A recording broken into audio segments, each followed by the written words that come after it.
आपने जो job offer दी थी मुझे, मैं एक्सेप्ट कर रही हूँ। मैं यहाँ जॉब करूंगी। भाभी, आपने फैसला लेकर बहुत अच्छा किया है। थैंक यू रणधीर, जो तुमने भाभी की हेल्प की। अशोक के लिए इतना तो कर ही सकता था।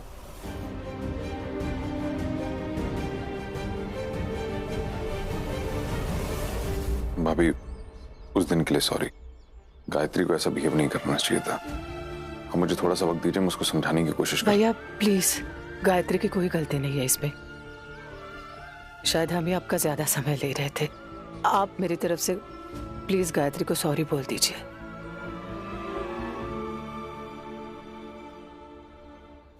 अभी चलता हूँ मैं। Okay, welcome. बहुत बहुत शुक्रिया मेरी प्लीडिंग एक्सेप्ट करने के लिए मिलॉर्ड।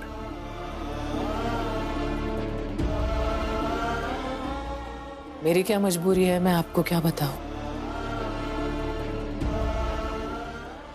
खैर, ये आपके डेस्क प्लीज। बस काम शुरू करने से पहले मेरी एक शर्त है। कैसी शर्त भाभी? यही कि यहाँ पर बस बॉस और एम्प्लॉय का रिश्ता होगा हमारा। ना तो मैं यहाँ आपकी भाभी रहूंगी और ना ही आप अशोक गुप्ता, मेरे पति को जानने वाले एक वकील। आपको मेरे साथ वैसे ही व्यवहार करना होगा जैसे बाकी एम्प्लॉयज के साथ आप करते हैं। If you are okay with this, then मैं ये नौकरी करने के लिए तैयार हूँ। मुट्ठी भर लोग भी अब ऐसे नहीं रह गए हैं दुनिया में जो अपने एथिक्स के इतने पक्के हों। जरा सी जरूरत पड़ती है तो लोग अपने सिद्धांतों को कोने में फेंक देते हैं। अब समझ में आ रहा है अशोक सच से लड़ने की ताकत कहां से लाता था भाभी।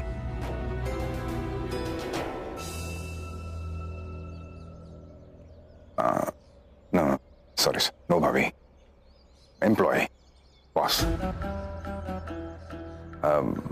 अरे हम बातें क्यों कर रहे हैं?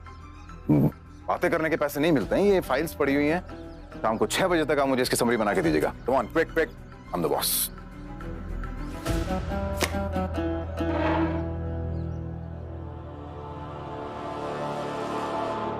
अरे आप अशोक को ढूंढने के लिए इतना तमाशा कर रहे हैं ना, उसी को बुलाने के नाम पर यशोदा के आगे इतनी आग झोंक रहे हैं ताकि ये सारी बातें अशोक के कानों तक पहुंच जाए। तो फिर करने दीजिए ना यशोदा को रणधीर के यहाँ काम।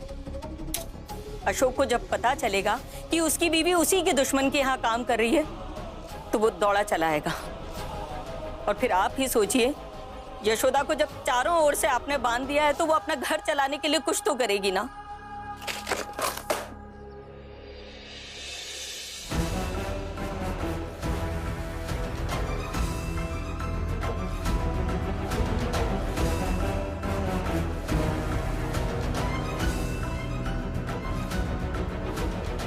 अब बस अशोक को ढूंढने का काम बचा है।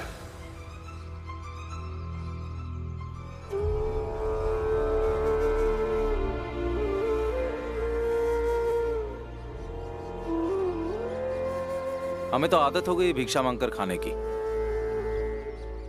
लेकिन तुम्हारे लिए ये पहली बार है अशोक। कैसा अनुभव कर रहे हो?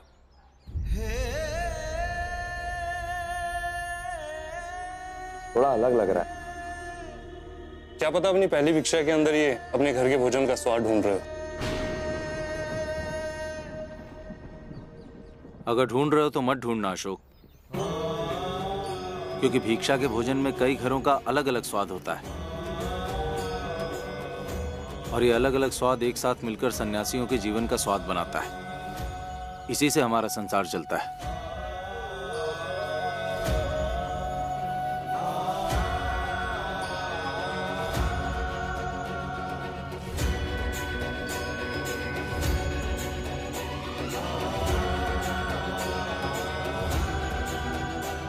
एक सवाल पूछें अशोक?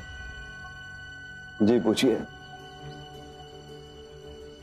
मान लो अगर तुम्हें पता चले कि जैसे तुम भिक्षा मांग करके भोजन कर रहे हो, वैसे ही तुम्हारी पत्नी को अपने और अपने बच्चों के लिए भोजन का प्रबंध करने के लिए वो कार्य करना पड़े जो तुम कभी नहीं चाहते कि वो करे, तो क्या करोगे तुम?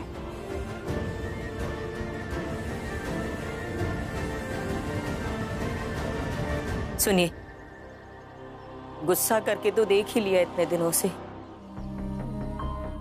अब इंतजार करके भी देख लीजिए ना। हो सकता है यशोदा की रणधीर के यहाँ काम करने वाली बात अशोक के कानों तक पहुंच जाए और हमारा बेटा वापस आ जाए।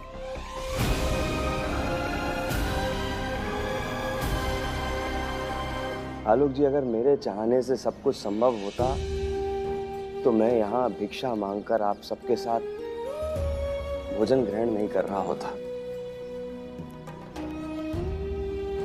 मनुष्य चाहे जितनी भी कोशिश कर ले, होता वही है जो विधाता ने उसके भाग्य में लिखकर भेजा है। वरना आप खुद ही सोचिए, अपने शहर का नामी वकील, घर, परिवार, इज्जत सब कुछ छोड़कर यहाँ भिक्षा के लिए भटक रहा है। जैसे मैं यहाँ अपना जीवन संतुलित करने के लिए जो करना पड़ रहा है कर रहा हूं, उसी तरह यशोदा को भी वहां अपना जीवन संतुलित करने के लिए जो करना पड़ेगा वो करेगी। इसमें मेरे चाहने या ना चाहने का कोई महत्व है नहीं, कोई महत्व नहीं है। सोचिए, बातें करना बहुत आसान है, परंतु विषम परिस्थितियों के बीच इन्हीं बातों पर कायम रहना बड़ा मुश्किल है।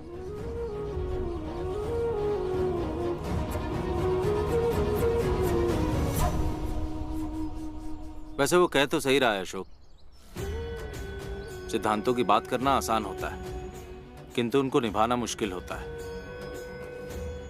और हर साधु के जीवन में एक ऐसा समय आता है जब उसके सिद्धांतों की परख की जाती है। क्या वो अपने सिद्धांतों पर कायम रह पाता है या फिर पत्नी और बच्चों का स्नेह उसे सन्यासियों की दुनिया से दूर वापस गृहस्थ जीवन की ओर खींच कर ले जाता है।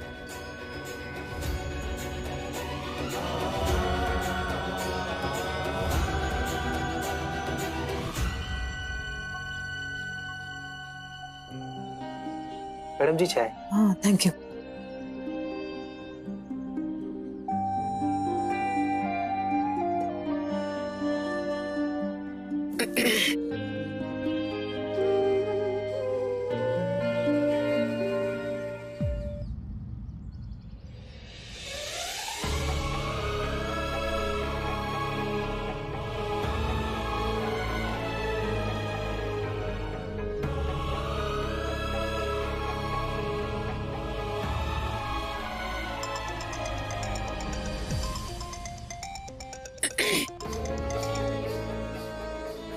हाँ अम्मा। सब ठीक है ना बेटा? हाँ हाँ, सब ठीक है। यशोदा, तुम्हारी आवाज इतनी भारी क्यों लग रही है?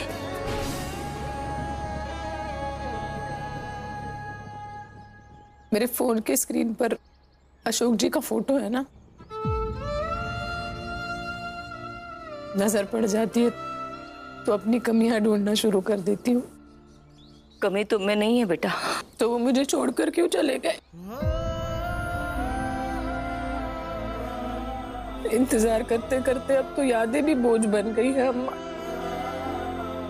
आज तक हर रात इसी प्रार्थना में और हर दिन इसी उम्मीद में काटा है कि वो लौट कर आ जाए और हम दोनों मिलकर सब कुछ ठीक कर दें,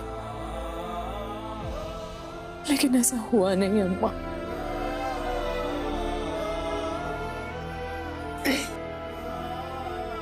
माँ, मैं फोन रखती हूँ, काम बहुत है। यशोदा,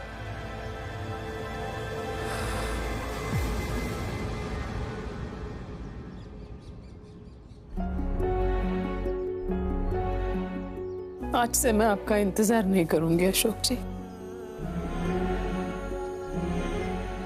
अकेले सब ठीक करने की कोशिश करूंगी। हाँ, मैं जानती हूँ अकेले सब करने में वक्त लगेगा, लेकिन मैं करूंगी। आज से मेरा सहारा बनने के लिए मैं आपका इंतजार नहीं करूंगी।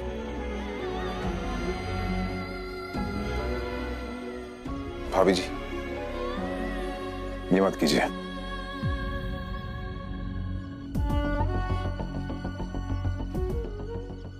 सर, मैंने कहा है आपसे कि यहाँ पे मैं सिर्फ आपकी एम्प्लॉय हूँ, भाभी नहीं।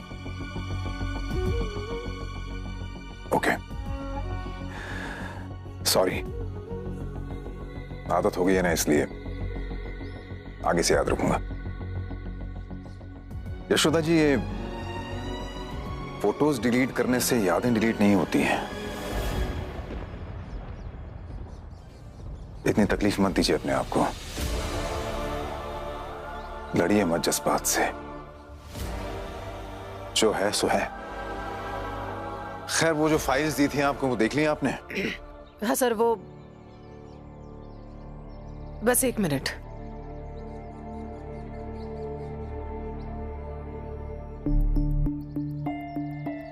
ये समरी बन गई है सर फाइल्स की। ओके, यहाँ। हाँ, यहाँ रख दीजिए। यशोदा जी। जी सर। देखिए, हमारी ऑफिस की एक पॉलिसी है कि जो भी नया एम्प्लॉय आता है, हम उसे उसकी जरूरत के हिसाब से कुछ एडवांस दे देते हैं। तो आपको जो भी जरूरत हो आप बता सकती हैं, आपको मिल जाएगा।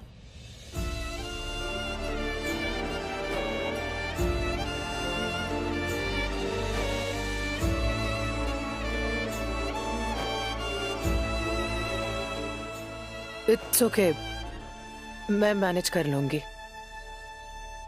अगर आपको ये लग रहा है कि सिचुएशन मैं जानता हूं इसलिए आपकी मदद करने की कोशिश कर रहा हूं, तो ऐसा नहीं है। हम सब एम्प्लॉयज के लिए करते हैं। मेरा ये मानना है कि अगर ऐसा करके एम्प्लॉय के घर की परिस्थिति थोड़ी ठीक कर दें तो उसका वर्क आउटपुट बढ़ जाता है।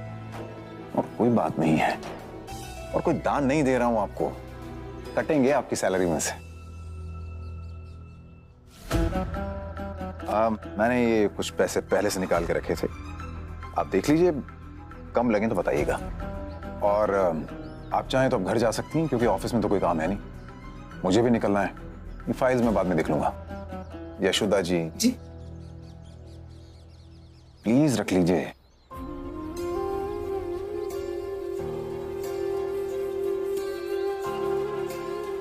प्लीज लीजिए।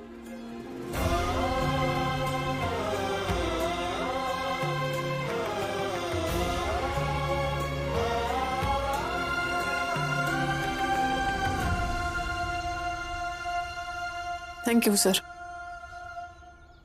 आपका यह एहसान मैं कभी। प्लीज, एहसान कहां से हो गया? ये एडवांस है, आपकी सैलरी में से कटेगा, इसलिए कोई एहसान थोड़ी किया है मैंने। रख लीजिए, रख लीजिए। हाँ, लेकिन फिर भी सर, थैंक यू। चलिए, आपने ये एक्सेप्ट कर लिया तो आपका थैंक्स एक्सेप्ट कर लेता हूं मैं, ठीक है? अब आप घर जाइए, कल टाइम पे आ जाइएगा। जी बिल्कुल। ओके।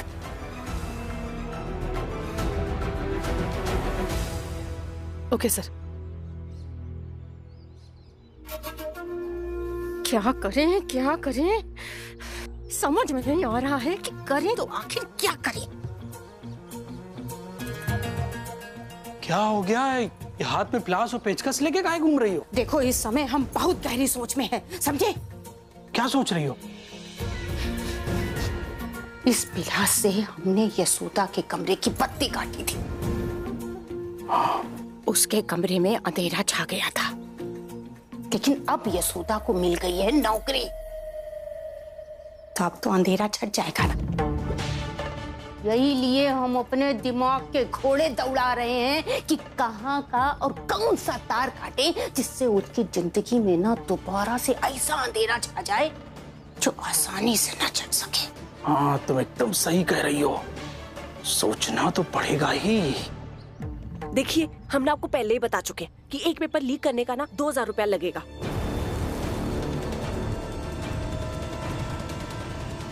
अरे हाँ हाँ हाँ, वो चौराहे का जो मंदिर है ना, बस बस बस उसी के पास आ जाइए। अरे नहीं, हमने कितनी बार आपसे कहा है कि एक क्वेश्चन पेपर का ना हम 2000 रुपए लेते हैं, उससे कम हम नहीं ले सकते। हाँ चलिए ठीक है, रखते हैं। हाँ अब बस आ रहे। हाँ। सही है महुआ, साल में एक मौका मिलता है पैसे कमाने का। बच्चों के एग्जाम से हमारी जेब भर जाती है। ये सही है, जुगाड़ करके ना सारे के सारे एग्जाम पेपर घर में रख लो, एक एक करके सब बेच दो। बेचने भी पड़ेंगे, हमारा बच्चा आने वाला है तो पैसे तो ज्यादा कमाने ही पड़ेंगे। चलो।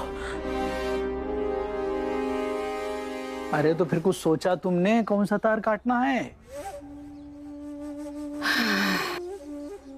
बैद जी के यहाँ से जो मास्टरनी के लिए दवा लाए थे ना, उसका इस्तेमाल करने का समय आ गया है। तो हम जाके दवा ले आए? अरे शांति रखो, ले आए। उसके इस्तेमाल से पहले ना हमको भूमिका बनानी है, जिससे एक तीर से दो निशाने लग जाए। पहला, मास्टरनी का काम लग जाए, और दूसरा, यशोदा रानी अपने बच्चों समेत इस घर से आउट। बहुत सही सोचा है तुमने, लेकिन ये सब करेंगे कैसे?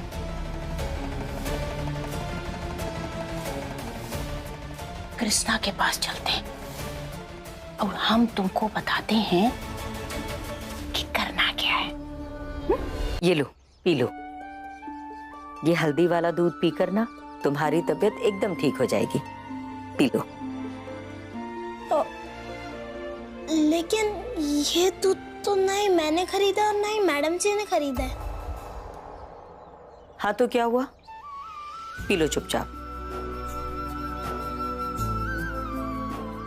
क्या हमारा इतना भी हक नहीं कृष्णा कि तुम्हें एक गिलास दूध पिला सकें?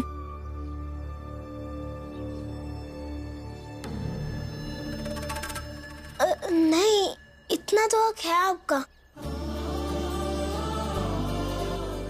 आप सही का साथ दे रही हैं, इसलिए मैं आपके साथ ऐसी कोई चीज नहीं करूंगा जिससे आपका दिल दुखे।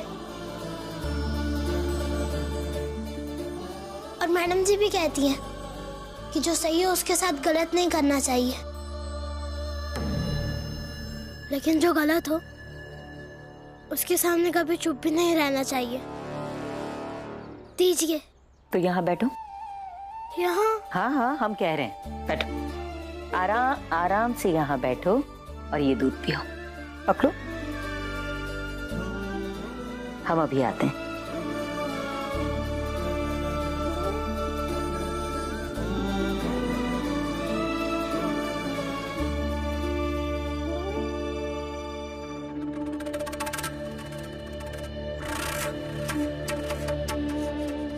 शुरू करो स्टेप नंबर 1। अरे कामिनी, हमको पता चला है कि चौराहे वाले मंदिर पे कुछ साधु महात्मा लोग आ रहे हैं। हाँ, हमको लग रहा है कोई बहुत बड़ा कार्यक्रम होने वाला है, तो हम सोच रहे थे कि उन लोग के पास जाके और जरा अशोक के बारे में मालूम करें। लेकिन फिर हमको लगा कि भाई घर की बात घर ही में रहे, और ये ज़रूरी थोड़ी है कि साधु महात्मा लोग अशोक को जानते ही हों। लेकिन ये भी तो जरूरी नहीं है ना कि उन्हें पता ना हो। अरे छोड़ो, तुम काहे के लिए इस पचड़े में पड़ रहे हो हैं? हाँ। भाई आए और चाहे ना आए, अपनी बला से अच्छा वो जो वहां पर नहीं गए तुम। चलो किचन में चलते हैं। इमरती रखी है मुझे। चलो भाई। लेकिन मैं जरूर जाऊंगा, वहाँ सबसे पूछूंगा कि उन्हें अशोक गुप्ता के बारे में पता है कि नहीं। कोई ना कोई क्लू तो मिल ही जाएगा।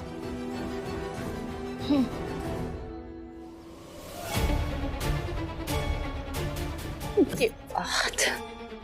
जाओ कृष्णा, एक बार तुम फिर से भाई के नाम पर बेवकूफ बनोगे, लेकिन ये बेवकूफी तुमको इस बार बहुत भारी पड़ेगी।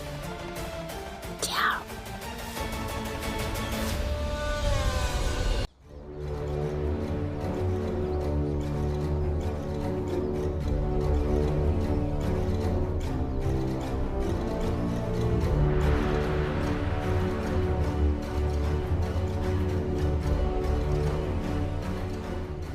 महुआ जी, बैठो।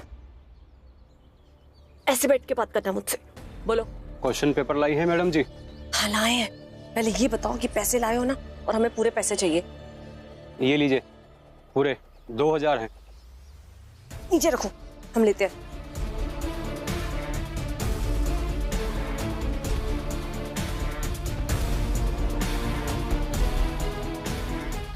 अच्छा भाई साहब, अगर कोई और क्लास के पेपर चाहिए होंगे ना तो हम वो भी ला देंगे, सब जुगाड़ है हमारे पास। और जिन बच्चों के पास होने के लाले पड़े हैं ना, उनको भी हम टॉप करा देंगे। ठीक है, हो जाएगा मैडम।